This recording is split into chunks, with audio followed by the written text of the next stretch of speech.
Corona virus ప్రపంచాన్ని వణికించింది. చాలామంది ప్రాణాలు సైతం కోల్పోయారు. ఆనాటి ఘటనలు తలుచుకుంటే ఇప్పుడు కూడా వణుకు వస్తుంది. అంతలా కోవిడ్ మనల్ని భయపెట్టింది.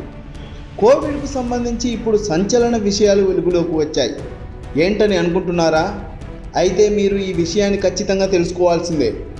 కరోనాను అడ్డుకోవడానికి పలు వ్యాక్సిన్స్ అందుబాటులోకి వచ్చాయి. ప్రతి ఒక్కరూ ఈ వ్యాక్సిన్లను వేయించుకున్నారు. సింగిల్ డోస్, డబుల్ డోస్ ఇలా చాలామంది ముందు జాగ్రత్తగా కరోనా వ్యాక్సిన్ను వేయించుకున్నారు. కానీ ఇప్పుడు కోవిడ్ వ్యాక్సిన్లకు సంబంధించి సంచలన విషయాలు వెలుగులోకి వచ్చాయి. ఆస్ట్రాజెనెకా అనే కంపెనీ కోవిడ్ వ్యాక్సిన్ను తయారు చేసింది. ఈ కంపెనీ తాజాగా కీలక అంశాన్ని వెల్లడించినట్లు తెలుస్తోంది. మీడియా నివేదికల ప్రకారం చూస్తే ఆస్ట్రాజెనెకా కంపెనీ తొలిసారిగా కోర్టు డాక్యుమెంట్లలో కోవిడ్-19 వ్యాక్సిన్ వల్ల కొన్ని సైడ్ ఎఫెక్ట్స్ ఉంటాయని అంగీకరించింది. టెలిగ్రాఫ్ ఈ విషయాన్ని వెల్లడించింది. యూనివర్సిటీ ఆఫ్ ఆక్స్ఫర్డ్తో సహకారంతో ఆస్ట్రాజెనెకా ఈ కోవిడ్ వ్యాక్సిన్ను తయారు చేసింది. ప్రపంచవ్యాప్తంగా పలు బ్రాండ్ పేర్లతో ఈ వ్యాక్సిన్ను సరఫరా చేశారు. కోవిషీల్డ్, వ్యాక్స్ జేవిరియా వంటి పేర్లతో కూడా ఈ వ్యాక్సిన్ను విక్రయించారు. మన దేశంలో కూడా చాలామంది కోవిషీల్డ్ వేయించుకున్నారు.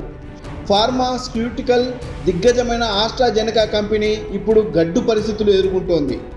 కోవిడ్ వ్యాక్సిన్ వల్ల తీవ్రమైన అనారోగ్య మరణాలను జరుగుతున్నాయని ఈ కంపెనీపై క్లాస్ యాక్షన్ దావా పడింది. ఆస్ట్రాజెనెకా వ్యాక్సిన్ దుష్ప్రభావాలు, వినాశకరమైన పరిణామాలను కలిగి ఉన్నాయని బాధిత వ్యక్తుల కుటుంబాలు ఆరోపిస్తున్నాయి. ఆస్ట్రాజెనెకా కూడా తాజాగా కోవిడ్ వ్యాక్సిన్ వల్ల చాలా అరుదుగా సైడ్ ఎఫెక్ట్ ఉండవచ్చని అంగీకరించింది. దీంతో ఈ చట్టపరమైన అంశంలో కీలక మలుపు చోటు చేసుకుంది. టీకా వల్ల ఎలాంటి అనారోగ్యం సంభవించే ఛాన్స్ ఉందని ఇప్పుడు చాలామంది మాట్లాడుకుంటున్నారు.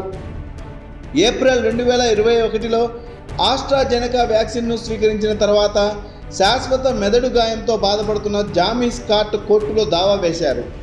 ఈయన కేసు వల్ల థ్రాంబోసిస్ విత్ థ్రోంబోసైటోపెనియా సిండ్రోమ్ అనే అరుదైన దుష్ప్రభావం హైలైట్ అయింది. టీటీఎస్ వల్ల రక్తం గడ్డకట్టడం, తక్కువ ప్లేట్లెట్ వంటివి సంభవిస్తాయి. యూకే హైకోర్టుకు సమర్పించిన పత్రాలలో ఆస్ట్రాజెనెకా దాని టీకా చాలా అరుదైన సందర్భాల్లో టీటీఎస్కి కారణం కావచ్చని అంగీకరించింది. కంపెనీ కోవిడ్ వ్యాక్సిన్ అరుదైన దుష్ప్రభావాలకు అంగీకరించినప్పటికీ ఇతర ఆరోపణలను ఖండించింది. ఆస్ట్రాజెనెకా కంపెనీ వాళ్ళ కోవిషీల్డ్ వ్యాక్సిన్ వలన ఈ టీటీఎస్, థ్రాంబోసైటోపెనిక్ సిండ్రోమ్ అనేది ఒకటి సైడ్ ఎఫెక్ట్ వస్తుంది అని అది ఒప్పుకుంది. అయితే ఈ నేపథ్యంలో మీడియా నుంచి కానీ ప్రజల నుంచి కానీ చాలామంది ప్రశ్నలు అడిగే అవకాశం ఉంటుంది. వాళ్ళు నన్ను అడుగుతున్నారు, అంటే ఇది సైడ్ ఎఫెక్ట్స్ ఇంకా వచ్చే అవకాశం ఉందా ఈ టీటీఎస్ అనేది.